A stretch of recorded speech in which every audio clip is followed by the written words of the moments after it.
ಖಾಸಗಿ ಶಾಲಾ ವಾಹನ, ಮಿನಿ ಬಸ್ ಹಾಗೂ ಬೈಕ್ ನಡುವೆ ಅಪಘಾತ ಸಂಭವಿಸಿದ್ದು, ಇಬ್ಬರು ಮಕ್ಕಳು ಸೇರಿ ಇಬ್ಬರು ಪುರುಷರು, 4 ಸ್ಥಳದಲ್ಲೇ ಸಾವನ್ನಪ್ಪಿರುವ ದಾರುಣ ಘಟನೆ ಚಿಕ್ಕಬಳ್ಳಾಪುರ ಜಿಲ್ಲೆಯ ಚಿಂತಾಮಣಿ ತಾಲೂಕಿನ ಬುರುಡುಗುಂಟೆ ಬಳಿ ನಡೆದಿದೆ. ಚಿಲಕಲನೇರ್ಪು ಮೂಲದ 50 ವರ್ಷದ ವೆಂಕಟೇಶಪ್ಪ, ಇವರ ಅಳಿಯ 35 ವರ್ಷದ ಬಾಲಾಜಿ ಹಾಗೂ ಇವರ ಮಗ 3 ವರ್ಷದ ಆರ್ಯ ಹಾಗೂ ಸಂಬಂಧಿಕರ ಬಾಲಕ 12 ವರ್ಷದ ಹರೀಶ್ ಮೃತರು. ಘಟನೆಯಲ್ಲಿ 4 ವರ್ಷದ ಶಿವಾನಿ ಗಾಯಗೊಂಡು ಚಿಂತಾಮಣಿ ಆಸ್ಪತ್ರೆಗೆ ದಾಖಲಿಸಲಾಗಿದೆ. ಒಂದೇ ಬೈಕಿನಲ್ಲಿ ಇಬ್ಬರು ಮಕ್ಕಳು ಸೇರಿ ಇಬ್ಬರು ಪುರುಷರು ಹಾಗೂ ಓರ್ವ ಬಾಲಕ ಸೇರಿ 5 ಮಂದಿ ಪ್ರಯಾಣ ಮಾಡುತ್ತಿದ್ದರು. ಮೃತದೇಹಗಳನ್ನು ಚಿಂತಾಮಣಿ ಸರ್ಕಾರಿ ಆಸ್ಪತ್ರೆಯ ಶವಾಗಾರಕ್ಕೆ ರವಾನೆ ಮಾಡಲಾಗಿದೆ.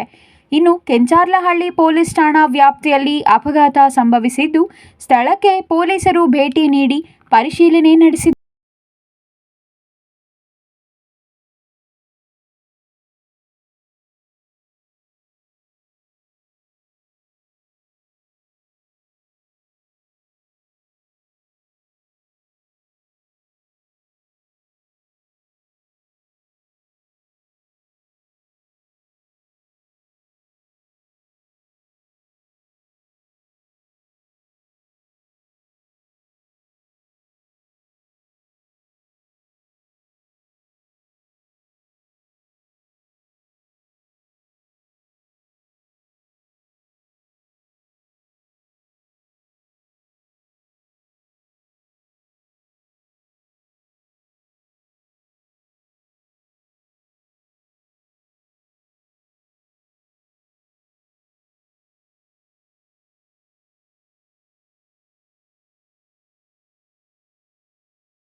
News bureau, CTV news, Chikkaballapur.